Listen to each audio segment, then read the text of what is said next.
What's going on, y'all? Welcome to another Friday night. You on Play College Sports Talk.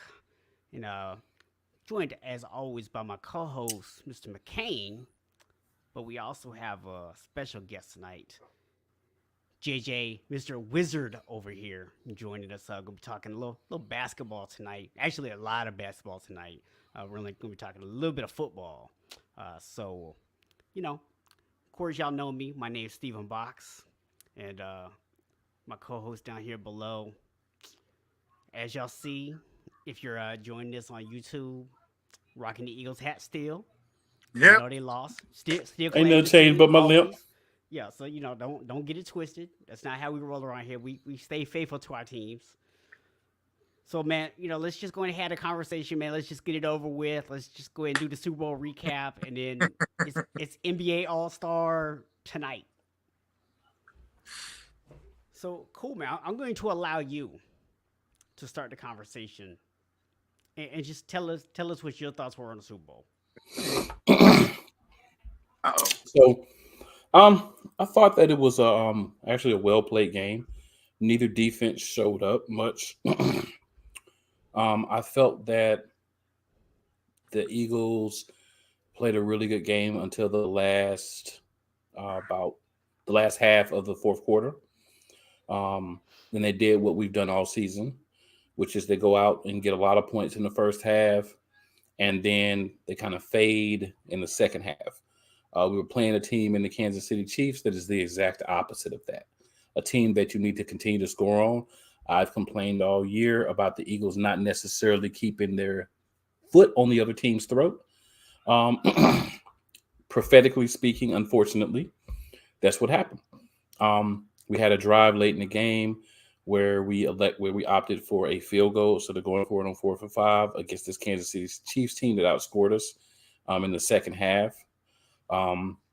We just didn't do the things that you need to do to close out a game. I blame a lot of that on the defensive coordinator for not making adjustments. I also do blame Shane Steichen to an extent because he had opportunities to show that he had kahunas.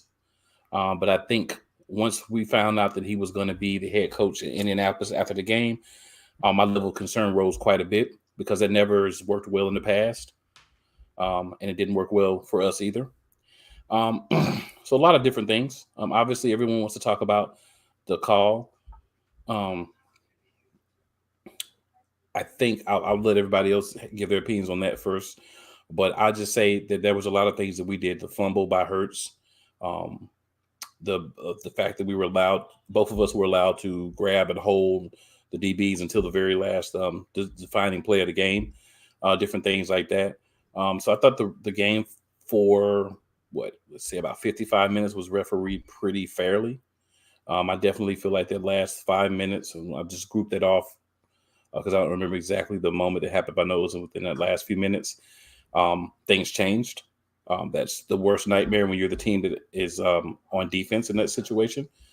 I do also think that we scored too early. I think they allowed us to score, saying, "Hey, we can get the ball back now."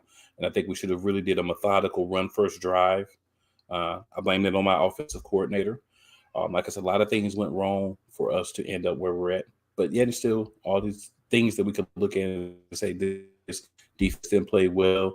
They couldn't keep their footing. I don't see how you can go through a game and there not be any holding calls on the offensive line when the most dominant lines in history just can't get to the quarterback. But it happened, right? Some people say, "Oh, you're whining, complaining." No, I'm giving an honest observation of what I've seen with the things I felt like that stopped us from being Super Bowl champions. Now, I will say we had opportunities. So I'm not going to sit here and say, "Oh, the penalty did it." The penalty was wrong. It should have been called. It was a penalty, but according to what they were calling in that game, it should have been called.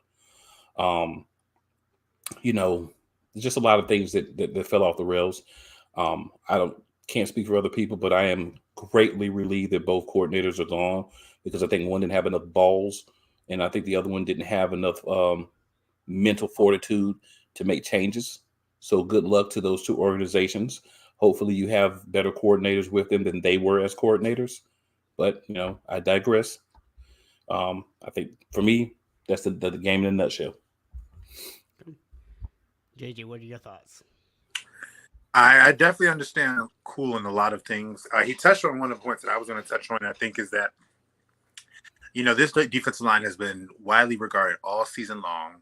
All season long. I think either they set the record or close to setting the records for the most sacks in a season for a team in NFL history. 5 short. 5 short. Okay. You had like 3 or 4 players at least have over 10 or 12 sacks or something like that. It was a really record-breaking pace, and you didn't get 1 sack. And I do agree with him. I was surprised to not see any holdings because I can't fathom having Hargraves, Sue, Reddick, all these other guys that have been destroying lines left and right, not be able to get to the quarterback. I think the Eagles played rather well, and I think Jalen Hurts played rather well. But, I think, when they saw Patrick Mahomes hobble on his ankle a little bit, I think there was a little bit of relief, not from, like, the players in their intensity, but, like, the coaches thinking, like, all right, this is going to be a little bit of a not as grueling, but this is Patrick Mahomes, and, he's a warrior. The dude's going to come out on one leg if he has to. And I think the biggest thing that I learned from this game is that Patrick Mahomes has evolved to another level that I didn't even think was possible for him because he adjusts based off the circumstances in the game. So in this case, when his ankle was going down, he just started using the quick passes. He started trying to get things out a lot more. You see McKinnon get into the active game. Juju didn't have too much until that second half. And I think the Eagles have a lot to look forward to because I think they have that core together. It is going to be interesting to see because I don't know if it's been announced yet, but what happens with Jason Kelce? Because I heard that there's rumors that he may retire after this season. We do have 21 free agents as well. So it's going to be a lot to talk about because a lot of these guys, you guys went all in this year and didn't get a chance to close it out. But I actually thought whoever had the ball last was going to have the chance to win the game. And it just so happened to be Kansas City because both teams were going to be able to get up and down on each other. It just was a matter of who had the ball last. And I think Philly will be back there. I do think that the way that they've been responding after the game is a little bit different. Not necessarily Cool because I think Cool made an observation, but I think if you're talking trash and you get beat, you can't really get mad at somebody who is posting memes about a cornerback because of a hold, and then you're responding about things about how you're saying he's not he didn't impact the game, but he definitely did impact the game to help him get down the field to get to a field goal. But as far as the game, it was a great game. He impacted Twitter more than TikTok more than he did the game. And that's what was said, and that is true. Maybe on the overall season you do have merit, but I think you do have to give him some credit for You don't have to give him no credit. Okay, fair enough. There's 2 people that we have to give credit to on that team. And that's number 15 and number 87. And the last time I checked, TikTok boy don't wear either one of those numbers. On that note, I hear you on that one. I'm gonna leave the Juju conversation alone. All right, that's my take. Good game. Yeah, I mean, I think for the most part, man, for those of us who were not fans of either team, it was the kind of game you hope for, right? Good back and forth, competitive game, and I think it was enjoyable. I'm personally a fan of calling penalties when they happen, regardless of when that happens in the game, right? And I think too many people get caught up in this. You can't call a penalty like that at the end of the game. I think that's nonsense because if you don't call a penalty when it happens, you're also affecting the outcome of the game, right? So it doesn't matter. Either way, you're affecting the outcome of the game. So make the call if it happens. With that said, though, I'm also a big fan of being consistent in the way you call penalties. And that call was not consistent with the way they called that entire game. So if you actually listen to Bradbury's comments, it wasn't as straightforward as people think. He actually said small piece. Yeah, he actually said, I was hoping they would let it ride. Why would he hope that they were going to let it ride? Because they had been letting it ride the entire game. That's why he thought that they might let it ride. But I think there's a bigger issue on that too. Yeah, and we've conditioned players, let's be honest, to think that they can get away with that stuff at the end of games. It's a tactic. So to me, I didn't have a Well, problem especially if with you've the been able to get away call. with it the whole game. Yeah, so I didn't have a problem with the call itself, but I did have a problem with the fact that it was not consistent with the way you would call the rest of the game. That I had an issue with. But to your point, I think this is the problem I have with the whole NFL rules and all, because we say it's a rule, but then we say it's a judgment call. Well, you can't have mix and match. If it's a rule, it's a rule. There's the judgment right there. If it does happen, that's the judgment. Nothing else matters.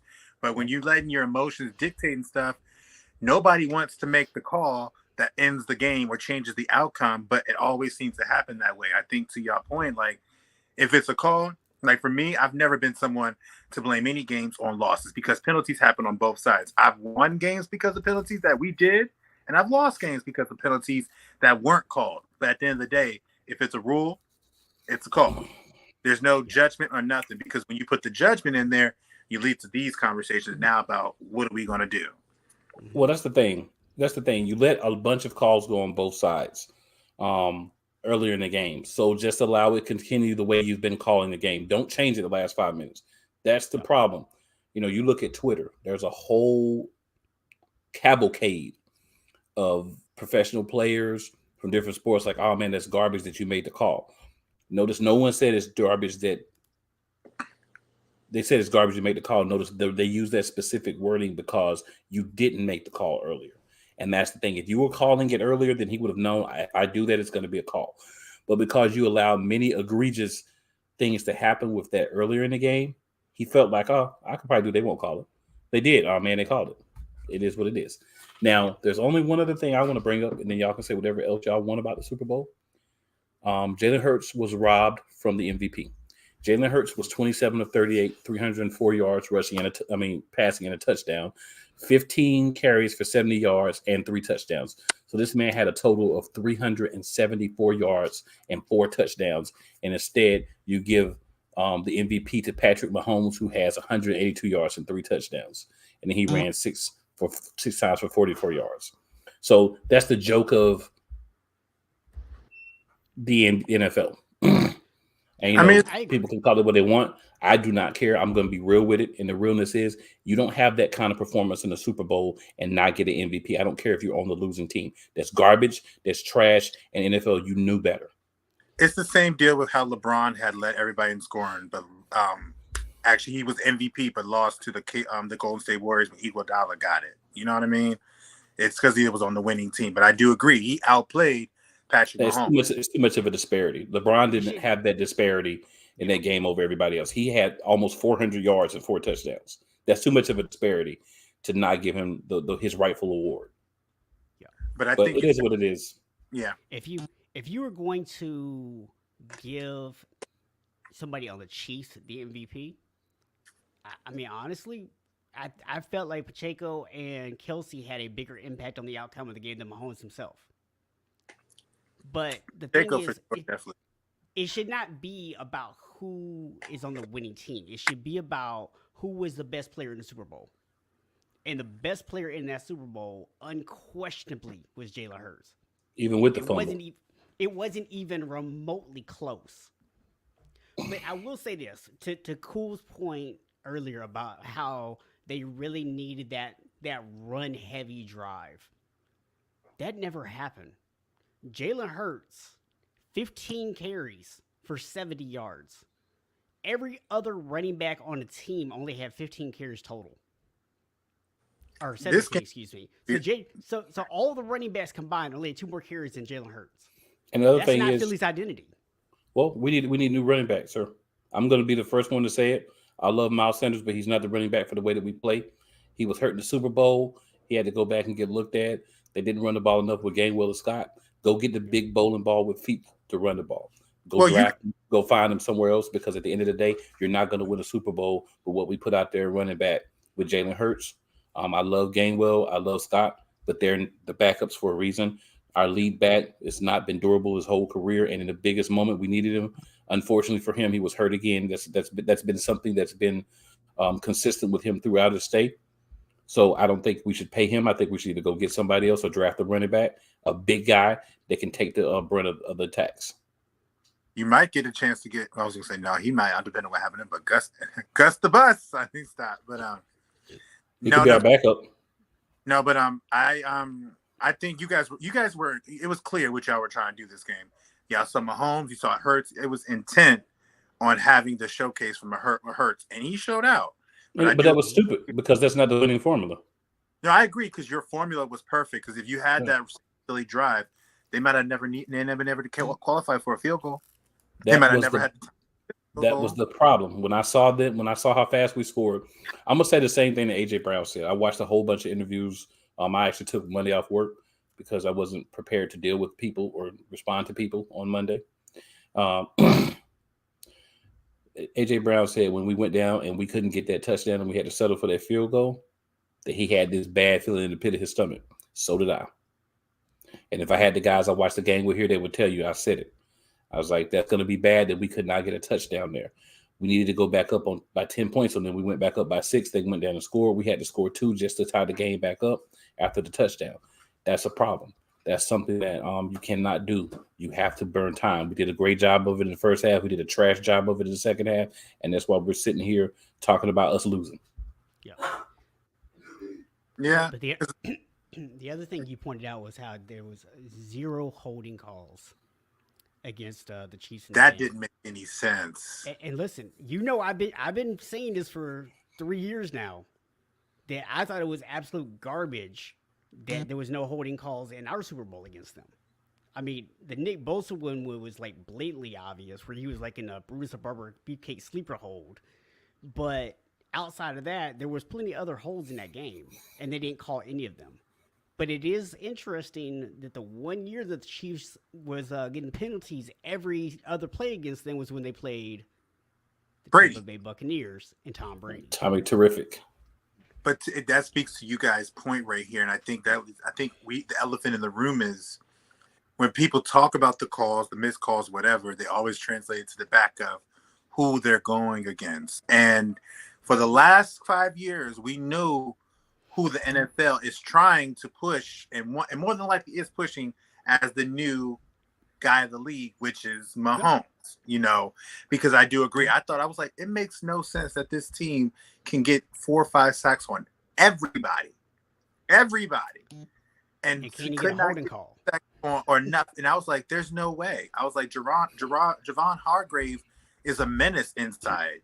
The strength of that team is on the outside, but the inside, like, no, there's no way. And I think, it just, to your point, when those judgment calls came at the last 5 minutes of the game, they were in favor of somebody that many people are feeling like gets whatever he wants. Because there's arguments that the first Super Bowl went against y'all, Damian Williams should have been the MVP of that Super Bowl for his running abilities and being able to keep them to get back in the game. But, I respect Mahomes, but I do think that, as y'all talk, it makes a lot of sense. Like, yeah, it just didn't make sense that this team could dominate everybody and not one hole. So Billy V says the NFL is not pushing for Mahomes. He's just that good. No, he definitely is that good, but I think there is a – Well, Billy, I'm going to say to you, they are pushing for Mahomes. The fact that there were no calls tells you that they're pushing for Mahomes. The only year that he suffered duress in the Super Bowl was the year there's nothing they could do to help him because he didn't have a line. So if you believe that the NFL is not doing everything they can to make Mahomes that poster guy and make sure he gets those signature wins in those Super Bowls when games are tight, then all I can tell you is, man, maybe you need to watch the games again. Just go back and watch all the Chiefs games again, especially in the playoffs. And we talk about the Chiefs and we talk about the Eagles. And, the Eagles didn't play anybody, didn't do anything to win. Who did the Chiefs play? Who did the Chiefs play to get to the Super Bowl in the playoffs? Who did they play? And look, and we had just talked about 2 weeks ago when we were recapping the championship games. We talked about all the questionable calls and the Bengals game. So this is not a well, Billy, I know you probably got here a little late. Yeah, the defense was garbage. But their defense was garbage too. And when there came down to a close game, a bad call was made. And anybody that wants to disagree with me, I don't care. Mine is made up. There's nothing you can say that's going to change my mind. You shouldn't have called what you hadn't been calling all game. You let more egregious calls go, and then you get in this situation, you make the call. I'm never going to accept that because that's garbage, and that's the league helping out the Chiefs. It is what it is. The problem the Eagles had was we allowed the game to be close. And I said this before the game. You don't want a close game. You want to go out there and be up by a couple of touchdowns at the end. At the last few minutes of the game, the Chiefs were always going to get calls. We know that, right? We always going to get calls. We had to make sure that we were up enough where it didn't matter. If we would have been up 10 instead of 6. After that, if we would have got a touchdown instead of settling for that soft field goal, then maybe we look at a different game. And let's not forget the punt return. We let them get all the way down, but they didn't see anything about the 3 blocking in the back calls. One was right in front of the ref. I think they're not helping. Too. They made a comment about that. But they're not. But they're not helping them, Billy V. Come on, man. The writing's right down the wall, bro.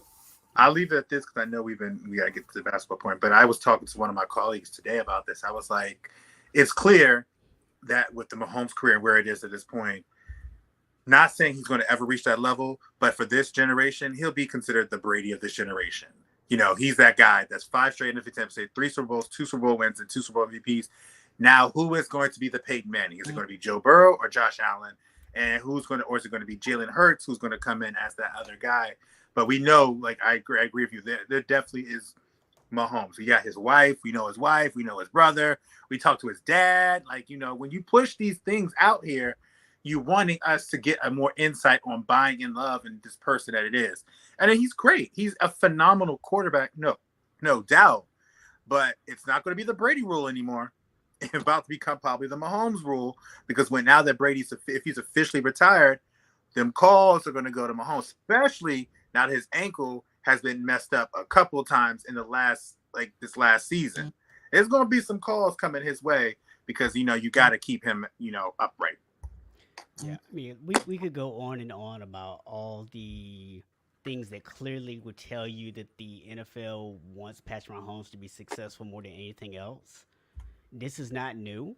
It's part of the reason why I was so upset about 2019, because I felt like we got robbed of the last opportunity to be able to go beat this team straight up. If you want to beat the Chiefs going forward, you cannot even allow them to be within a touchdown. You had to go out there and beat the brakes off of them if you want to beat them. Keep scoring. Just keep scoring. Yep. And yeah, you have a point if you're talking about last offseason. But by the time we got 4 or 5 weeks into the season, it was already Mahomes. They're doing better than without Tyreek Hill. They're already 10 times better as an offense. Like it was been decided. Yeah, and look, here's the question for you. Did the media really believe that Patrick Mahomes wouldn't be good without Hill, or did that just make for good storylines? I think that wanted people. They wanted people to doubt him so then they could talk about, oh, he came back and he's so great. And I think that's what you were about to say as well, JJ. Oh, I was going to say, I think that for a way, I think all the naysayers, and I see a lot because anybody that has a quarterback that is kind of been like in the same tier of him, I think it was like in the same conference. I think it was trying to have a lot of naysayers be like, well, now Hill's gone. How's he going to look? I even had questions about how this offense looked, but it showed me that he has been able to evolve. But 5 or 6 weeks in, when they're at the top of the standings, that whole Hill's gone is out the door. That was out the door a long time ago. That was out the door. This dude is so hyped that Airbnb had to go take the offensive coordinator job with the Commanders. At the Commander. And he can call plays and prove that he can actually be a good offensive coordinator without Patrick Mahomes at quarterback. And you know what's interesting about that as well? He also got the title of assistant head coach, which he didn't have, and he got a pay raise. Yeah. He had to do all these things. This is what he had to do to go to try to be a head coach. But other guys that have been an offensive coordinator there, Doug Peterson, among others, they didn't have to go through that. So you know what? Yeah. It's okay. Congratulations, Airbnb. I think you made the right move. You went to a team that's one quarterback away, and there's a guy out there in free agency in Derek Carr that you can plug right in, use him for a couple of years while you wait until the quarterback, or possibly Sam Howell, to evolve, because Sam Howell's not ready to be an every down quarterback yet, but you can go out and get a guy that's, I think, ready to help a team that has as many weapons as this win. Yeah. So we'll see how that plays out, but just an option there. I'm sure. As an Eagles fan, you will not be upset if they don't do that, though. Oh, I'll be fine with it, sir. I'll be fine with it because here's the thing: whether we win a division or whether we are a wild card, we get back in the playoffs. Yeah. Yeah. And once we get back there, it's going to be a lot of memories of this year coming into the people who were on this team this year's mind. So I definitely expect another deep run next year. But yeah, for now, you got to take the L on the chin. All the trash talk from all the teams that were worse than us. They want to say, oh, whatever, cry Eagles, cry, and all those things. Hey, bring all the smoke, bring all the hate. Just be real. Hey. I had one guy, he tried to tell a lie. He tried to lie. So I was like, oh, no. We're not going to do the lies.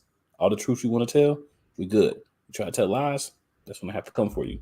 And don't make me come for you. And don't ever call for me. That's just a general rule of thumb. This guy.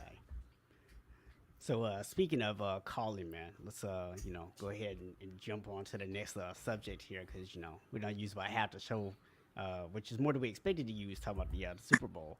Definitely more than I wanted to use. So JJ, let's allow Cool here a little time to pun intended cool down a little bit. Yeah. And tell us what you're looking forward to this weekend for All-Star Weekend, man. Man, listen, this NBA All-Star Weekend is going to be awesome. I'm looking forward to the 3-point contest. The Rising Stars is my favorite, though, because I want to look at the future. And there's a lot of guys that are in the Rising Stars game who I'm huge fans of. I think, for a long time in the NBA, Duke players didn't do well. Jay Williams got hurt. Shane Battier was annoying, but he wasn't the same as in college. Boozer had some good years, but then he started to get hurt and started to fade. You didn't have too many guys for a long time. You had Trajan Langdon try to come in. J.J. Redick was a spot-up shooter. Like, you didn't have guys that looked like a guy that could really take it to that next level. And they got Paolo now, who I absolutely love. I like so many of these guys in the Rising Stars game. My favorite that I'm really most looking forward to watching is Alperen Şengün because I think he is amazing. These international players are something else. Like, they are really skilled athletes who know how to do more, even though they're not the most athletic or compared to the people that they're facing, which in his case is like the Embiids, the Domantas Sabonis and stuff. But I'm looking forward to that. Like, the NBA, I get why people have issues with it because I see the games quitting early. If you were down by 20 points with 4 minutes left, you wasn't conceding. You had a chance to come back because you could play defense. I get that. But there is so much talent in the NBA. There's so much prospects and so much so much of a beautiful future for these people. Tyrese Halliburton, you got all these different guys out here. Kevin Porter Jr., Jalen Green, Shai Gilgeous-Alexander, all of these guys are in this league. But the Rising Stars game, if you want to see what you might be coming across for the next 5 or 10 years with your team or possibly get on your team, you need to watch the Rising Stars game tonight. That's one of my favorite things I'm looking forward to because we know this All-Star game, we know they ain't gonna be doing much. This really just their weekend off. They're just gonna be chilling, shooting threes. Joel Embiid gonna probably shoot a 50-footer or something like that. They're gonna do crazy stuff. But in the Rising Stars game, these guys look at it as a way to test themselves against each other since they're gonna be playing each other like this for years to come. So I like the Rising Stars. That's my favorite thing I'm looking forward to. Okay. What about you, Cole? Well, I love the celebrity game. Obviously, it's on now, so I have to go back and watch it, which will be fine. But I love the celebrity game. I like to see all the personalities. You always get a couple of WNBA stars that are there as well, so you get a lot of excitement there. You got DK Metcalf on one team. You got Calvin Johnson on one team. Excuse me. You got 21 Savage on one team. He's back. Yeah, he's playing on Team Wade. Good to have him back in the country. Yeah, Onyeka Okongwu, which is a WNBA All-Star for the Dallas Wings. For those of you who follow the Wings, and then Diamond DeShields, Phoenix Mercury. Yeah, from Phoenix Mercury. Her dad, Delano DeShields, played in the MLB. Got a little dry throat here, y'all. But yes, I'm really excited about that. The Miz, I'm a WWE fan. The Miz is going to be in the game. Albert Pujols So you're getting some guys in there just to be kind of interested Real in it, right? CP3 playing? No, she's not playing. But The real Lisa CP3 Leslie isn't coaching. playing. Lisa Leslie coaching one of these the celebrity team. One of them. She's coaching Team Ryan. Because it's the governor of Utah. He's like an honorary captain. But Lisa Leslie is actually coaching that team. But yeah, that's going to be an exciting game, to watch. I think it's fun. It's going to be, not a lot of defense. Only a couple of guys getting up in each other's face trying to make things happen. It always is. It's great to watch. Then you have, of course, JJ did a great talking about the Rising Stars game. You don't need to spend the time to go back over something that's already been so eloquently spoken about. Then you think about, you get to Saturday, right? This is where things start to get interesting. You get to Saturday, you have the All-Star practice. So now that they put a practice on TV on NBA TV. So if you have NBA TV, not a game, I'm talking about practice. Practice. But did you hear what they said? They said they're going to pick the reserves first because they don't want the idea of last pick person. Like, this is ridiculous. So I'm going to take 1 minute. I know only 1 minute because of how much time we spent on the Eagles.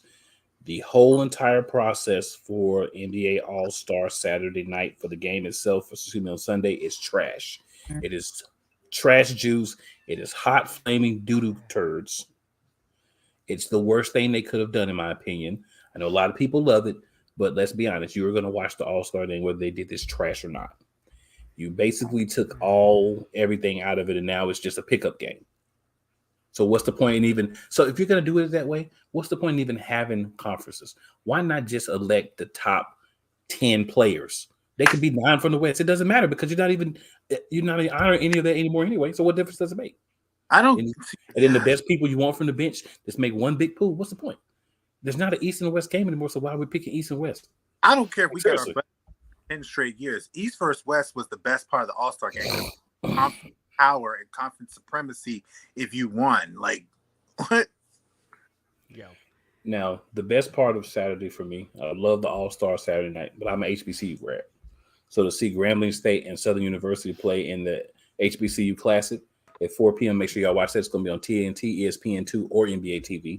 So there's several different places you can watch it. That's going to be exciting. Bob Love and Willis Reed are going to be honorary captains. If you know your basketball history, you know who those two gentlemen are. If you don't, then, hey, it's time for you to lose Google. Then, of course, All-Star Saturday night, we've got the Skills Challenge. Team Antetokounmpo versus Team Jazz versus Team Rookie. Like I said, we got about 20 minutes left, so I'm not going to go into too much detail there. I'm excited about that. But y'all know, one of the things I always love, because the slam dunk contest to me, we don't even have to talk about. Y'all can talk about that if y'all want to. I'm not wasting my breath. But the 3-point contest, that's always been my favorite, right? And I think that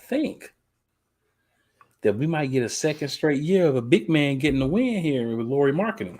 Because I think Lauri Markkanen is going to light this bad boy up. That man is bad. That man is improved, bruh. That man is. I don't ever do this, JJ, but I'm going to do it this one time. I'm going to steal Stephen A. Smith. He's a bad man. Oh, God. I just want to get Stephen A. one day and be like, could you speak normally for once? Dramatic. Like, no, every day. I didn't think it was even perfect. But just stop it, okay? I don't think there's nothing wrong with this. I think it's personally asinine, very egregious that you thought this was okay. Like, dude, calm down. Just say your point and move on. Hey, he can't do that, man. He can't do that. He wouldn't be getting all that money if he just did that. But I do have to at least mention the slam dunk contest. And I know we'll break down the All-Star game a little bit more, but so this is how far the dunk contest has fallen. Oh, God. Participants: Trey Murphy III, Jericho Sims, Mac McClung from the Blue Coats, and Kenyon Martin Jr. If that does not scream to you, if I have anything else better I can do on Saturday night, whether that's watch a replay of a game, that's watch anime, a movie that's on TV. If you have any of those things, I personally recommend you do those instead of watching the slam dunk contest. I'm watching Naruto. I'm going to be watching Bleach. And I know Steven got to chime in on that, but I would just I think we need a vintage. I think we need to bring back a 1998 or 2001 type dunk contest again, because we haven't seen windmills, we haven't seen tomahawks, we haven't seen any of these dunks in a long time. And I think we need to bring that vintage back, because like you said, this thing is. That's why, as you notice, I didn't mention the All-Star game or nothing. I'm only focused on the people, like the rising stars and stuff like that, because everything else is just, it's their day off, but it's like this team Giannis, team LeBron, I've never been a fan of this stuff. Never been a fan of this. I don't care if the East, we got our butts whooped for 15 years. I remember still being that kid playing NBA Live, and you get to pick the Eastern Conference and the Western Conference, and you go back and forth for each other because you get to see who has a job. I want to have the ability to say, my conference has produced the better players to win this game this year. They can't do that anymore. I think for me, a big part of where the All-Star weekend has fallen off is it's just not very competitive, right? A lot of it's not.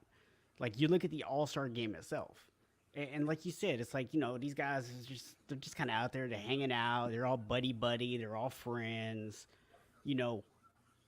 My generation, we grew up watching guys who wanted to go out and beat each other, right? Every opportunity they had to say, I'm better than you, they wanted it, right? And that's why we had those competitive contests. That's why, like you said, even if your conference that your team played in got beat every year, you still enjoyed the games because they were competitive. Guys were out there fighting. They were fighting for rebounds. They were actually out there driving to the hole. They're not just jacking up 75 3-pointers. One-handed what they do nowadays. Right. You got guys now, the most exciting thing you might see in the All-Star game is seeing if somebody might hit a full court 3-pointer. That's what passes as excitement in the All-Star game nowadays. Who's going to shoot the longest three, Damian Lillard or Steph Curry? Yeah. The dunk contest, honestly, man, just do away with it. Because, JJ, I'm going to tell you, honestly, I would love what you're talking about, right? Like, to go back to the old school, like, just classic. 8 competitors, rounds, all the good stuff that used to happen. Yeah, this new stuff is trash. Seeing guys actually display their actual athleticism versus using a bunch of props and everything else. But in this TikTok generation that we have now, man, they're not going to like that. They'll be bored to death watching that. But this is what I don't understand, because it's a lot harder to do a between the legs dunk than dunk over a car. I'm not even gonna lie to you. But it doesn't look as cool, man. Yeah, you're right. But it's like for me. I'm just out there. I don't agree, but I'm thinking like this. Okay, he jumped over the hood. It's not like you jumped over the top of the car. You jumped over the hood. Now, because I think that NBA All-Star game and NBA dunk contest with Blake Griffin is what started all of this craziness, in my opinion. Because that's the first time I really remember seeing something that crazy. Because I was like, a car? What? Yeah. A car? Mm-hmm. Yeah. The only other one that I thought would have been cool when Dwight Howard tried to dunk 2 basketballs at one time. On the hoop that one time. He tried to dunk them both. I thought that was cool to try to do. But you also have to remember, like, we also saw Jordan. We saw Dominique, right? We saw Spud Webb. We saw, D. Brown, Harold Miner, right? I mean, we saw Vince. Like, we saw those guys in the dunk contest, right? So, of course, we're going to be disappointed no matter what this is. Yeah, you had definitely. But to your point, like, these guys, and I'm not harping on this dude because I love the dude and I respect the dude in the world. And I do got to wrap up a little bit because I didn't realize what time it was. And I definitely enjoyed this. But I really wish LeBron would have did one. I really wish he would have did one. I'm not saying you got to do all of them. But every perennial star before his time, like the Wilkins, like you said, they all did at least one. Just one. Like, you could have did one. Because I think I would have loved to send him and Kobe, when Kobe, before he turned into 24, back when he was still 8, do on those first couple years when he was like in number 8, because that was back when Kobe was that yamming dude. He was yamming on dudes out there. Mm-hmm. I would have loved him to do at that time, but I think other stars looked at him like, well, if he ain't doing it, I ain't doing it. Like, I really think that they followed his lead on that, and I'm like, nah, man. Like, I wanted to see you against a Vince Carter. I wanted to see you against a Stromile Swift, a Darvin Ham when he was playing. You know, big junkyard dog thing. I want to see you against these guys. I want to see these dunkers because honestly, we don't get them in game. We don't. The best players don't any longer do the dunk contest. So without the marquee names, the game has lost its interest because guys like Aaron Gordon made their name, what they did in the dunk contest, but we need the names, and that's the fact. That's the fact. Yeah. It was a rite of passage for young guys to do the dunk contest in the 80s, 90s, and early 2000s. Mm-hmm. That stopped. The dunk contest has been trash ever since. So either go back and fix it, or just do away with it. Because what you have now, I have no interest in. I'd rather see 3-on-3 basketball than that. True. And if you're not going to do it, LeBron, Ja Morant, you need to do it. If you're not going to do it, Ja Morant, you need to do it. Because you already do it. Huh? Them boys ain't going to do it. I mean, probably not, but I'm saying, like, bro, you need to do it. If you're going to do it, you might as well just do it with it, man. Just they're not going to do it. They've gotten out of that. But I know you got to go soon, JJ. But we got the G League next up game. Have a bunch of up and coming talent. That's going to be early on Sunday at 3 p.m. Those one of those games where you kind of like, all right, we'll see what we get because there's a lot of G League guys, and I know a lot of people probably don't watch the G League, but there's a lot of really good players that are two-way players or G League players. So I'm excited to see, what they'll be able to do. And the NBA fan is critical because you can't sit here and get mad at teams and stuff for building super teams and not develop their talent by not watching developmental league players playing a game that they might be coming to NBA at some point in time in their life. But I gotta go, guys. I'll talk to you in a little bit. I appreciate you hopping on, man. Yeah, appreciate it, man.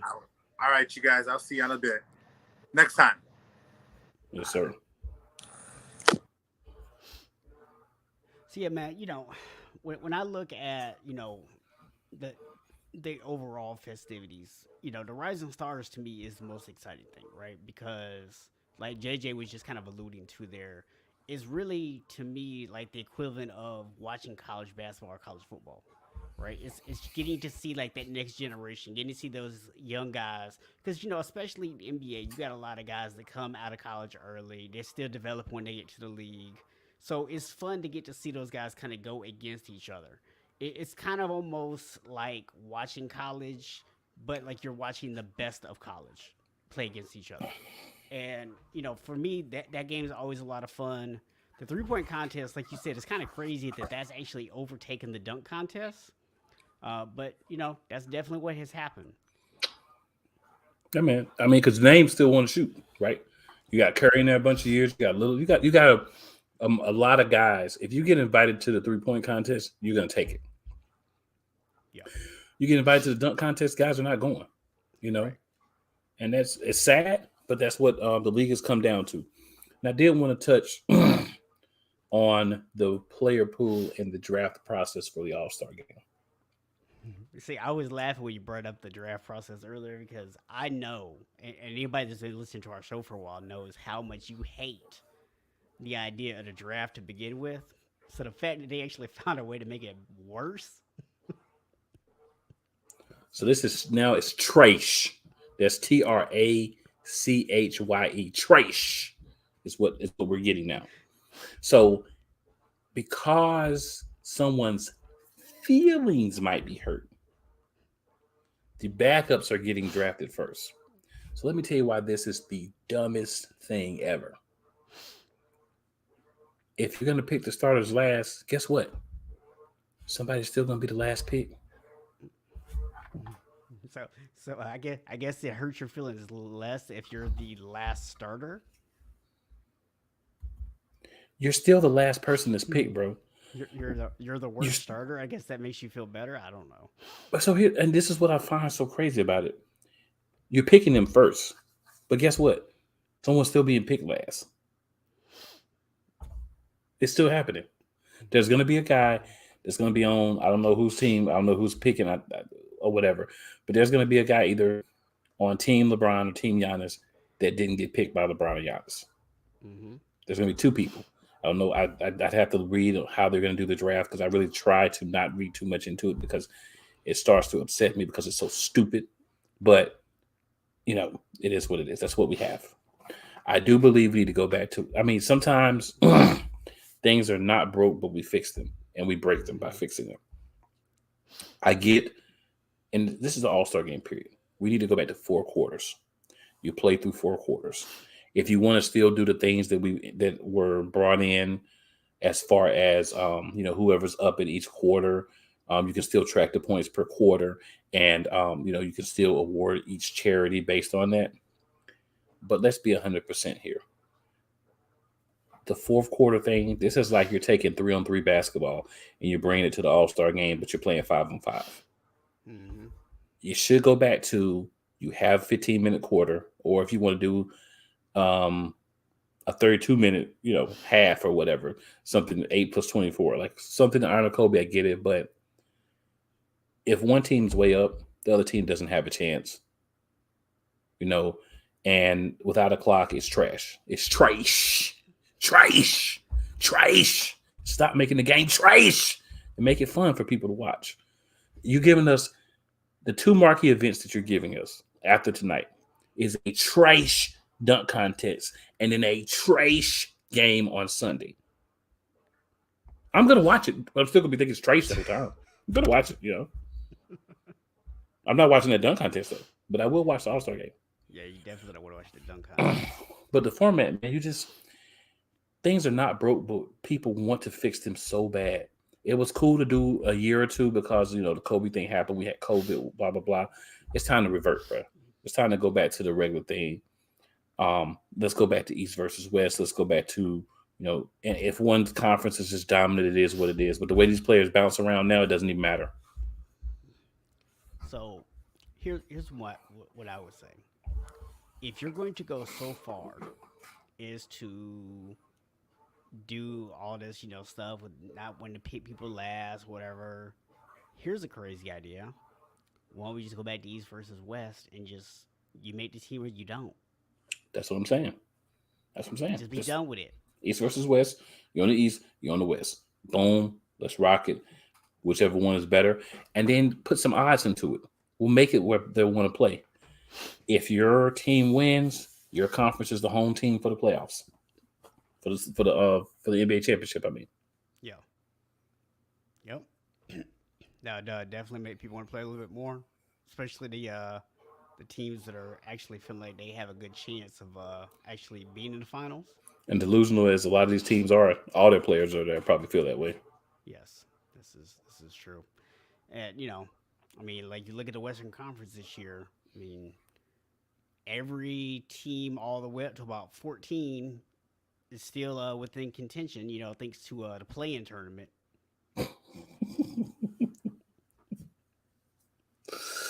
Oh me, but my feelings on the play-in tournament. I feel about the play-in tournament about like you feel about this All-Star draft. Yeah, I would not be upset if you did away with the play-in tournament. I'm fine that it's there, but I would not ever argue against it being just done. I know why they're doing it. Yeah, it's not horrible, but it's definitely not a good idea either. It's to me the play-in tournament. And keep in mind, this might be the second year that the Lakers might benefit from the play-in tournament. But do you really benefit if you're in the play-in tournament? I'm saying in terms of getting into the playoffs. Yeah, I see. But to me, the play-in tournament is the mystery juice that runs out of trash bags. That's what the play-in tournament is. Trash juice. Trash juice. Trash. Yeah, But it'll be entertaining because you'll have a lot of great athletes in the All-Star game. But I do think we need to. I mean, we have the Kobe Bryant MVP, so that's a way to honor Kobe. And I understand that that's why some of the things are changed, but it was cool for a year or two. But it's time to revert back to what's more of a quality situation, and that's not it. I will say this though, in regards to the Kobe MVP trophy, if you are going to go out there and actually play competitively, and you're actually out there playing hard, and you win that award, that's honoring Kobe. But if you go get that award to somebody that's out there just having fun, shooting up a bunch of threes, not really taking it very seriously, not being competitive, and they just happen to be the person who scored the most points, I feel like you're disrespecting Kobe's legacy. You have some valid thoughts there, sir. Because Kobe, sure enough, wasn't out there taking it easy in no All Star games. I would 100% agree with that, sir. And sticking to the All-Star theme, man, I would like to say big ups to all the guys that did make the All-Star team, Rising Stars Challenge, 3-point contest. And I love the integration that they're doing with the, with the HBCU game every year to give the HBCUs a highlight, man. That's untapped potential, man. I think a lot of times the guys in that particular arena don't get seen. Mm-hmm. So having that game dedicated to them gives them an opportunity to be seen, which allows them to be who they were. Now, I did miss the press conference earlier for the Hall of Fame. Were you able to catch any of that? I didn't get to see it, but I did see an article. I thought they were actually announcing who was going in, but they only announced the finalist. Okay. So, yeah, we'll talk about that once they... So we'll talk about that once we know who's getting in. But, I mean, a couple of those names, they're pretty obvious who will go in, but, we'll see. Yeah, we'll definitely get to that. I just... Very excited, man. I love... So, this is the part of the NBA season, All-Star break and after, where everything picks up. This is where you get the casuals, you get the guys who've been focusing on football, like myself, and other people really invested. Like, obviously, Denver Nuggets fan. I know the Nuggets are the best team in the West. The third record overall, 2 games back of the best record in the NBA right now. Mm-hmm. We have the number 1 candidate for MVP, 3rd year in a row. Your reigning and defending back-to-back, could be 3-time MVP, only been done twice in the history of the NBA up until now. But I'll digress until we get closer and we know that that's going to happen. But I'm just excited about where the season is going. Memphis is looking real good. New Orleans might be getting Zion back. If he can stay healthy and not be part of the street clothes brigade, the team's a lot better.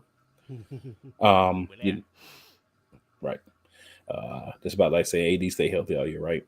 But the Eastern Conference is very tight, right? And the West is honestly top heavy. There's a couple of teams at the very top, but there's some competition between it. There's no, like I'd say, there's no team that's just ran away from everybody really in either conference. I thought we had that with Boston for a while, but then the Bucks went on a 12-game winning streak, and now they're a half a game back. Philadelphia is still sitting in 3rd. Cleveland's in 4th. You got the Nets still hanging around at 5th, and you got the Knicks at 6th. So your top 6 there, pretty solid teams, right? I think we'll get some movement in the bottom, but those are the teams right now. If play in it today, that would be in the top. And then you look at the Western Conference, man. We talked about the Denver Nuggets being number 1, 41-18. They've got a little distance. They're 5 games up on Memphis, who's 35-22. Yeah. Sacramento's in 3rd at 32-25. Clippers in 4th, 33-28. Phoenix, 32-28 as well. Well, 32-28, not 33. In 5th, and then Dallas at 31-29. What I think is interesting about the West is, according to all the pundits, Denver may as well just lay down, and Memphis and Sacramento and the Clippers and Dallas, everybody just needs to lay down and allow King Kevin to ascend to his throne. Fortunately for all those other teams out West, you actually have to play the games to win. You don't just get it because you have a new big 3 that's really a big 1.5 Because let's be honest, Durant is the only guy that's probably going to stay healthy because he's already had his injury for the season. Chris Paul is nowhere near the player he was, and some people try to say a big four with DeAndre Ayton. Bro, if you put DeAndre Ayton's name in any type of big anything situation besides big man, you're disrespecting the best players that ever played this game. And DeAndre Ayton has talent, but it's unrealized talent at this point. He's very inconsistent. He's not going to help that team unless he becomes more consistent. And I don't see you needing more out of him because of the things that you've had to trade to acquire Kevin Durant, him being more consistent. So I'll just say, Phoenix has an opportunity because you have Durant, who's probably going to be the best player on the court most nights that he hits the court. But he's not a reigning back-to-back MVP, is he? He's not. Just want to throw that out there. Yeah, I mean, man, this time of year is definitely interesting because usually this is the point where you start getting guys get moved around at the trade deadline, stuff happens, the buyout market. We start to really kind of get to see what teams are going to be for the rest of the season, right? And it's kind of this mad dash for a lot of these teams to find chemistry, get guys playing together, and really kind of make this big push. And I think this season in particular is going to be fun to watch down the stretch because both conferences are so competitive in terms of those playoff spots. So, I mean, I think you've got some definite favorites in each conference to win. But in terms of just guys getting into the playoffs, or teams getting into the playoffs, there's actually a whole lot of competition. So, like, once you get, around 5 or 6 seeds, like, the difference between 5 and 6 seeds versus, like, 11th and 12th seeds even really isn't that great. So it's going to be a lot of fun to just kind of watch down the stretch just to see all these teams jockeying for position. You're going to have a lot of movement in the standings. But, the question then becomes, can any of those teams really knock off the top dogs? And we'll see, how the matchups go. Because as we talk about every single year, the playoffs in the NBA are about matchups. Sometimes a really good team gets the wrong matchup. Yeah, I don't want Golden State in the first round. I don't want Golden State in the first round. Yeah, I think that's understandable. Yeah, I wouldn't mind meeting them later on once we've had a chance to get some playoff wins and build up a little momentum. I mean, I wouldn't run away from it, but if I have my choice, you can give me New Orleans, Minnesota, or Oklahoma City versus Golden State. If you're talking about the play-in candidates now who would then slot into that 7th or 8th spot. But it's still exciting. Utah, Portland, and the Lakers are the next ones. And like you said, the 13 teams still have a solid chance. And the thing is, at one point, Utah was the best team in the league, right? Mm-hmm. Now they have 29 wins. At one point, New Orleans was too. Yeah, New Orleans the best team in the West. Yeah, they were. So, but you know who's been right there the whole time? The Denver Nuggets. Yes, sir. and who did the Denver Nuggets have playing for them? You're reigning and defending back-to-back, possible third time in history, most valuable player, Nikola Jokic, the triple-double machine. That's who, sir. I figured I'd let you have that one since I robbed you of the whole, intergalactic, intercontinental, transatlantic champions thing at the beginning of the show. We get off to a late start tonight, so I was trying to go ahead and get us into it. But real quick, just for anybody that did not get to see it, the class of 23 finalists for the Hall of Fame: Dwayne Wade, Greg Popovich, Tony Parker, Dirk Nowitzki, Pau Gasol. That's your NBA list. They should all get in. Yeah. Then you've got Gene Keady, Purdue men's basketball head coach. He should get in. Then you have David Hickson, Amherst College basketball men's basketball coach. He should probably get in. It's gonna be hard. Olympic gold medalist and collegiate champion point guard Jennifer Easy. Oh, Texas A&M women's basketball head coach Gary Blair. A name I know you're familiar with, as I'm assuming most people are. Six-time WNBA All-Star point guard and Las Vegas Aces head coach Becky Hammon. it's obvious as it comes. Kansas women's basketball head coach Marion Washington. It's gonna be hard. And Gene Bess, the winningest college in college basketball or winningest coach in college basketball history from Three Rivers Community College men's basketball coach. It's a lot of good candidates. I wish there were more WNBA candidates this year, but that's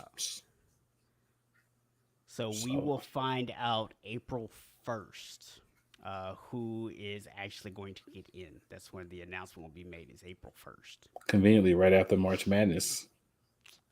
It will be from Houston, the home of this year's NCAA Division I men's basketball Final Four. It's a wise place to do that from. Yeah, just convenience factor since you brought that up. Hey, man. Who knows why I brought it up? Maybe it was a soft lob to you. Who knows? Maybe it was, man. Who knows? Never know. So, yeah, man. So, obviously going forward, lots of basketball is going to really kind of be the focus. College basketball, we're going to be coming up on March Madness here soon. Won't be too long before we're into the NBA Finals. Then, of course, we'll have NFL free agency, the draft. So this thing's not slowing down anytime soon, man. It's about to crank up. And do not forget, every year, playcollegesportstalk.com/live, your live home for NFL draft coverage from the very first pick to the very last pick on day one. Make sure y'all here. I know it's NBA All-Star weekend, so a lot of people are not going to catch us live. Shout out to Billy V for catching us live and, interacting with us in the comments. Definitely appreciate it. But for those of you that do catch the replay, for those of you who listen to us and are not able to see the show, just want to let you know, hey, Friday nights, 7:30 p.m., you can always catch us live, but ain't nothing wrong with those replays either. Just absorb the content and feel the power. It's a new day. Yes, it is. Play callers. Yes, it is. But yeah, man, I do just want to add, you plugged our annual draft coverage show that is live. I just want to add that is not only live, but it is the best live coverage. We've had other people say it. We're not just tooting on the horn here, man. We've actually had people say they would rather watch us than actually watch the TV because we're more entertaining. That's not hard to do, though. If the people say it, it must be true. So our community wants to rock with us. We appreciate it. Y'all know we'll have some cameos from some of our Matchup Madness brethren on there as well. So be on the lookout, man. A lot of big things coming for the play callers. Yeah, man. And y'all make sure y'all tune in every week, man, because, we have one of the smartest, most in tune basketball people on the planet sitting over here next to me right now. My co-host knows his stuff when it comes to basketball, man. Like, I'm pretty knowledgeable on basketball, but compared to this guy, man, I'm an amateur, bro. So kind, such kind words. That football season, I rocks with it, but Hey man, I let him have it in football. You can't be the best at everything, man. You gotta let him have something. Absolutely, man. Absolutely. Hey, we'll have some other guests, like JJ joined us tonight. We'll have some other guests throughout the season, bringing in some other people who love basketball, man. So we're gonna be talking a lot about that. Absolutely. But, man, final thoughts tonight. Football's over. Win or loss, that was going to be sad because you got to admit, man, football season is just different, bro. It's just different. I'm gonna look forward to checking out the XFL and the USFL just to see if they're worth watching or not. And don't forget Major League Football and some other ones as well. I can put you onto those. I have a gentleman, Sam Shady Sports Network. Shout out. They go hard on everything football. I'll be doing some things with them about indoor football and the XFL as well. Just, get my knowledge up, man, getting my versatility, so on it. Absolutely, man. Well, man, appreciate everybody tuned in, whether you're live tonight or if you're checking this out on replay because you were too busy watching the All-Star game. Totally understandable. We still appreciate you. We'll see everybody next Friday, 7:30 p.m. EST. Let's go.